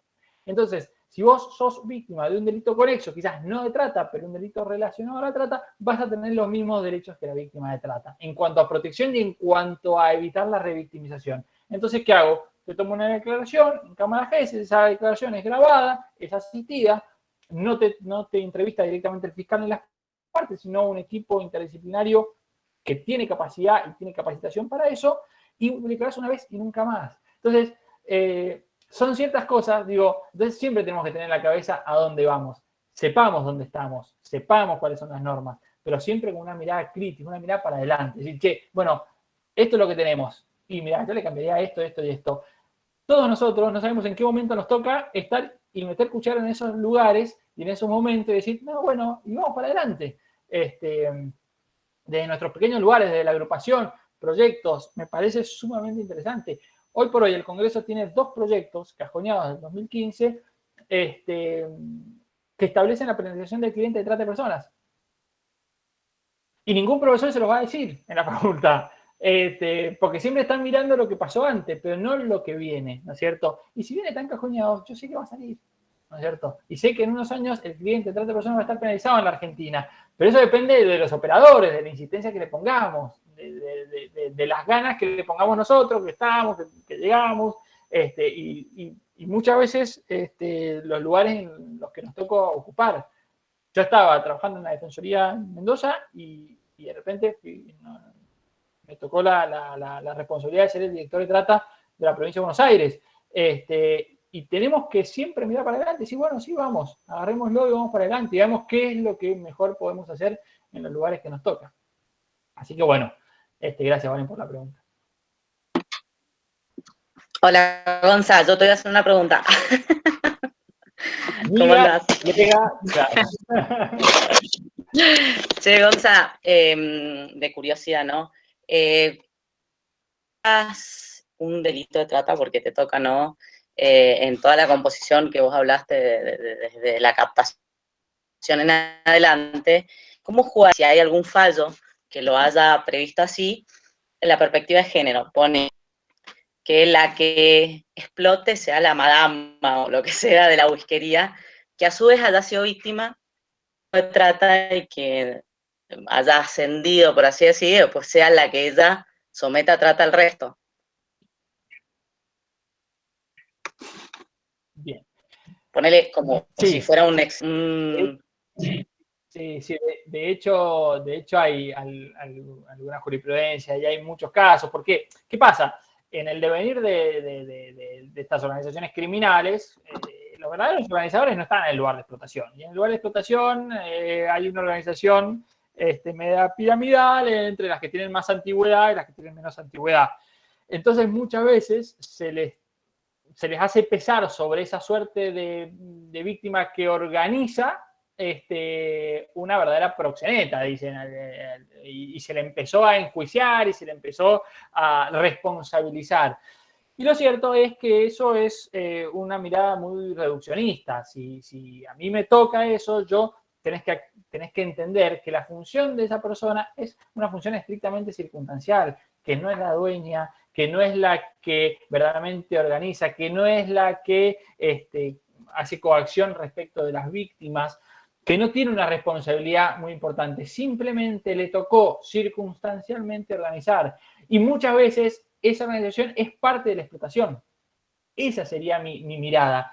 Ella organiza porque está siendo explotada para organizar eso. Porque si no organiza ella, lo organiza otra. Obviamente, ¿tiene algún tipo de responsabilidad? Sí, tiene responsabilidad respecto a la explotación de otras víctimas. Ahora, ¿es la verdadera responsable de la organización de trata de personas en ese lugar determinado? Y ahí déjame dudarlo. Y esa valoración, ¿no es cierto?, como vos decís, con perspectiva de género, ¿no es cierto?, entender esa situación de vulnerabilidad, además que la coloca en ese lugar, y que por una circunstancia organizativa le tocó tener un rol más, o antigüedad, ¿no es cierto?, quizás, porque hace más que está, tener un rol más de coordinadora, de ninguna manera, ¿no es cierto?, la puedo responsabilizar completamente del delito de trata de todo lo demás. Tengo que avanzar un poco más y ir un poco más arriba. Es la que tiene más relación, es la que tiene y es la que más va a defender a los verdaderos responsables, por una situación de que ella ha vivido y porque desde que entró, y quizás hace ya mucho tiempo, le dijeron que servía para eso, que lo único que hacía era eso, que iba a crecer en el negocio, pero seguramente la siguen explotando a ella también. Y cuando no va una de las chicas, tenía que salir ella. Y porque el negocio tenía que ser rentable. Fueron casos muy concretos que yo vi. El negocio tenía que ser rentable. Entonces, ella también estaba siendo explotada porque ella tenía que llegar a objetivos, ¿no es cierto?, que si no, no llegaba. Entonces, quizás por cubrir a otra, tenía que salir ella. Entonces, y no era una autoexplotación. A ella le estaban explotando. Entonces, siempre estos delitos y más la explotación sexual hay que mirar alguna muy importante perspectiva de género, ¿no? La misma perspectiva de género que yo te miraría a una mujer mula que está trasladando droga desde el pueblo de Bolivia a La Quiaca. Entonces, esa perspectiva de género es decir, está bien, el delito sí es delito. ¿Tiene cierta responsabilidad? Sí, tiene cierta responsabilidad. Ahora, al momento del reproche punitivo, tenemos que tener en cuenta todas estas cuestiones al momento de aplicar una sanción o una pena. Gracias, Clara, por la pregunta. Puede ser como que en ese caso, perdón, esto me callo. O sea, como que se sigue viendo aún esa situación de vulnerabilidad, porque aún ella tampoco está decidiendo libremente, podríamos decir. Claramente. Esa situación. Claramente. Y después tenemos una excusa absolutoria dentro de la ley. Pasa que ya podría seguir hablando. Una excusa absolutoria que es aquellos delitos que cometen las víctimas en ocasión de la trata de personas, pero no hace referencia a este punto específico del cual hacía referencia Clara, sino, por ejemplo, la trata de personas, porque para cruzar una frontera que usaste con un pasaporte falso, te obligan a venderle droga a los clientes, que son delitos que se relacionan, pero hay una excusa absolutoria por tu condición de trata. ¿No es cierto? Entonces, ahí sí interviene el artículo 5 de la ley, que da excusas absolutorias. Bueno, creo que ya es hora de la cena. No tengo problema. Hacer venir otro día y todo, pero bueno. Bueno, muchísimas gracias desde lo personal y desde la agrupación. Te queremos agradecer por tu predisposición y colaboración, ¿sí? Para poder entender más de esta temática e indagar y profundizar en esto. Bueno, y le queremos agradecer claramente a todos por su participación y los esperamos en la próxima jornada. Muchas gracias. Chao, muchas gracias. Chao, gracias a todos. Gracias, Gonza. Chao, Gonza, gracias. Buenas Excelente. noches. Adiós.